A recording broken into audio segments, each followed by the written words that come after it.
Hello friends, this is Dr. Ranjini, Assistant Professor in Biotechnology.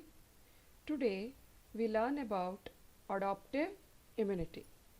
In the previous sessions we had learnt about the different types of immunity like active immunity and passive immunity.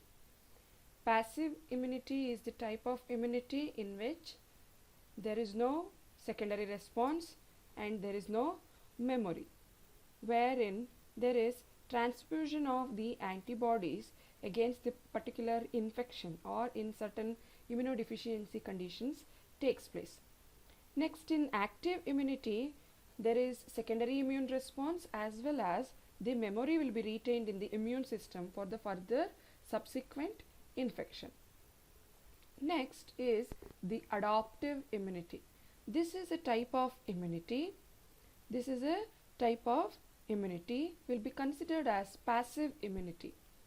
Will be considered as passive immunity produced by injecting immunologically competent lymphocytes and not by injecting antibodies.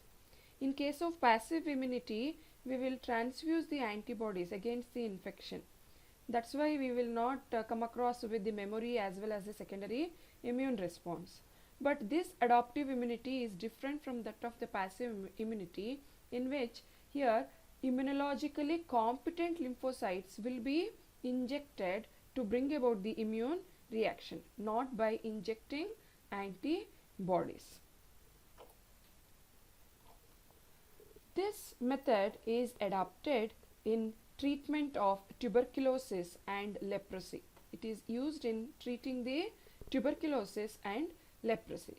For example, adoptive cellular therapy for cancer.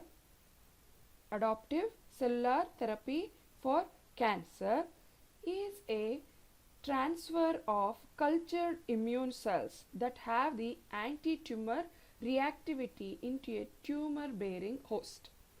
Here, in case of the adoptive cellular therapy, adoptive, it's different from adaptive.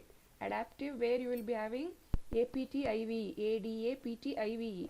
Here in adoptive, it is ADO-PT-IVE, adopt.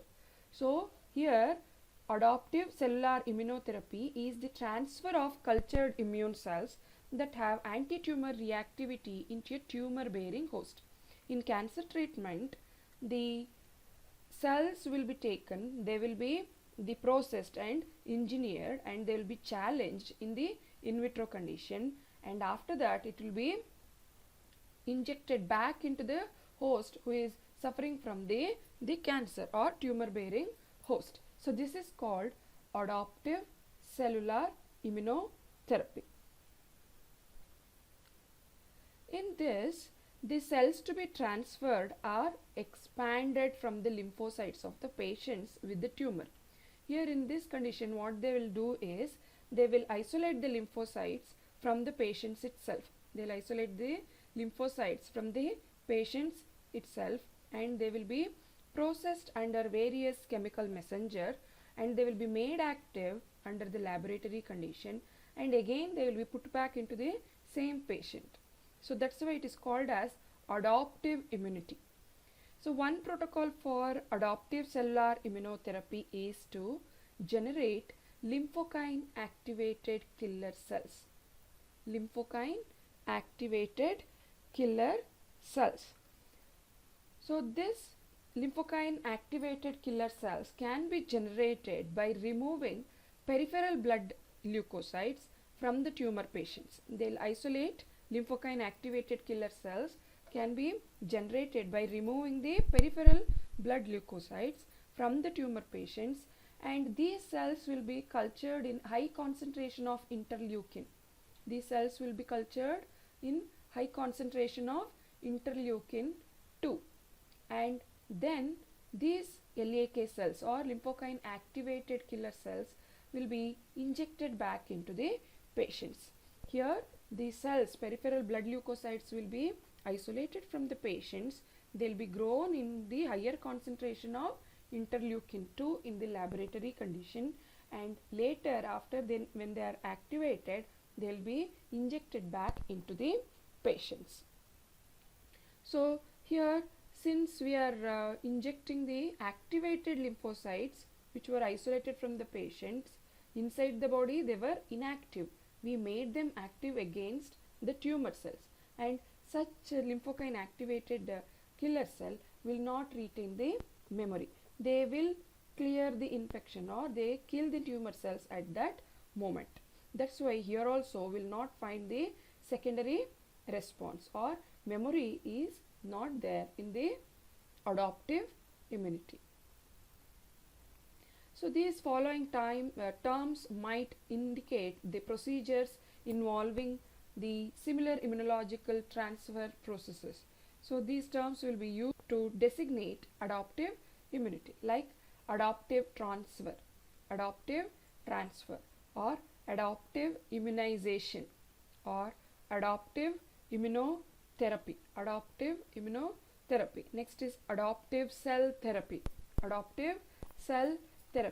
The another one is adoptive tolerance. So these terms will be used to define adoptive immunity.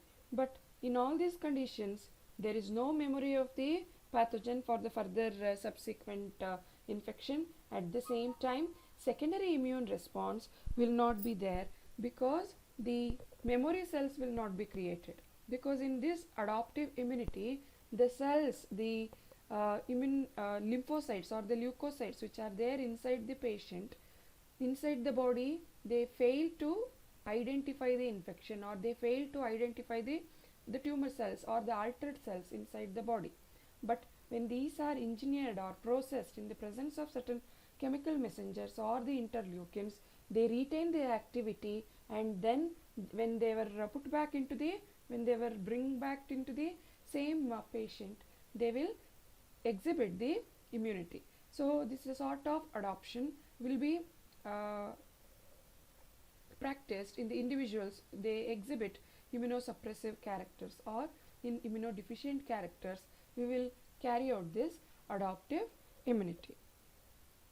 I hope you understood the adoptive immunity. This is a type of passive immunity. There is no memory, there is no immunological secondary immune response, and this will be used to cure the leprosy and tuberculosis, and even in the certain tumor conditions we use this adoptive immunity. And here the cells will be taken out from the patient, they will be processed, and then they will be activated in the presence of certain interleukins or other chemical messengers, and then after they are activated, they will be injected back into the patients. So this type of immunity is called as adoptive immunity.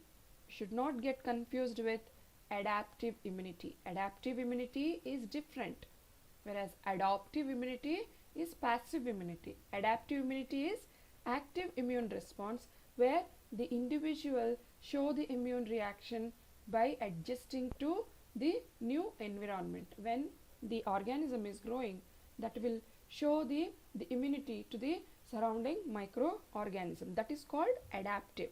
But this one is adoptive immune reaction. Thank you.